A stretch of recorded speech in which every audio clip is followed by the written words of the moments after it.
જૂઠ પ્રગટ કરી અને પરમાત્માની આરાધના કરે. હે રામ, આ બાળકોની તું રક્ષા કરજે. તેનો રામ શબ્દ હતો. રામ જન્મ્યા હતા અયોધ્યામાં, એક પંજા મારીને નહીં, રામ તો આલુ અનાડીનો હતો. અને એ વખત મારો રામ રખવાડા કરે છે. દેવ કશ્રીબાઈ ગોબારણ પરમાત્માની અલગની આરાધના કરે છે. અને ભક્ત પ્રહલાદના કોને કે મારા બાપના રાજમાં હરિનું નામ, મારા બાપના દુશ્મનનું નામ લેવાય તો તોય જેમ દરવાજો ખખડ્યો અને એક ગુફાની અંદર, એક ઓરડાની અંદર ચાખું એક અજવાળું થયું અને મેં પરમાત્માની નામની આરાધના થાય છે કે તમે શું કરો છો? મેં પરમાત્માની આરાધના કરીશ. એ વખત ભક્ત પ્રહલાદ એમ કહેશે કે મારા બાપનું રાજ છે, મારા બાપનું નામ લેવાથી આગ પડે છે અને આ નારાયણનું નામ કેમ લેશો?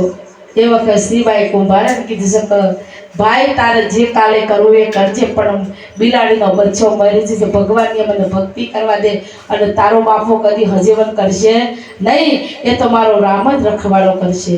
અને એ વખત શ્રીબાઈ કુંભારે ભક્ત પ્રહલાદને એક જ વાત કરી છે કે હે માં, જો કે તે બિલાડીનો બચ્ચો હજીવન થઈ ને તો મારું શીશ તારા શરણમાં રહે, અને જો બચ્ચો હજીવન ના થઈ ને તો તારું શીશ લેવામાં. આ તો ભક્તિ માથા હાથ છે ભાઈ.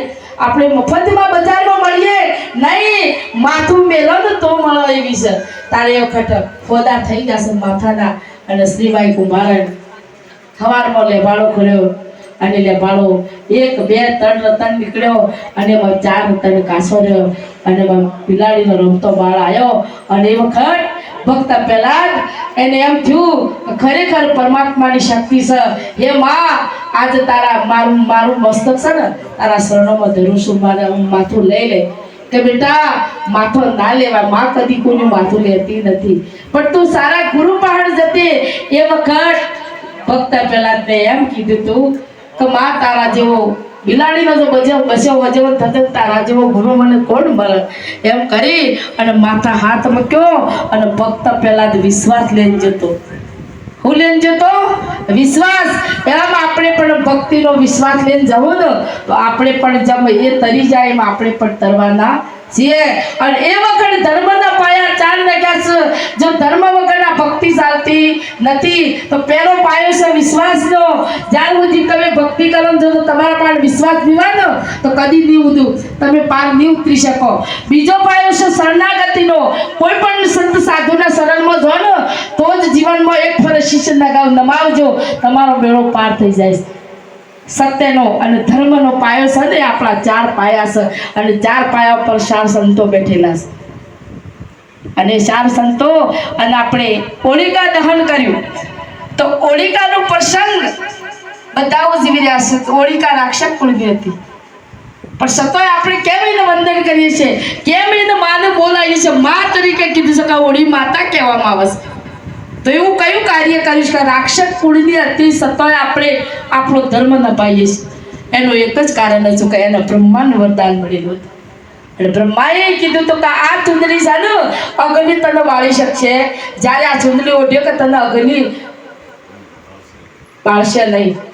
અને એ વખત એનો પિતા ધર્મનું કામ કરવા છે, જ્યારે ભક્તિ કરે ને તો પોતાના ઘરની અંદર વેરી થવા, ભાઈ ભેગા બેહવાની થઈ.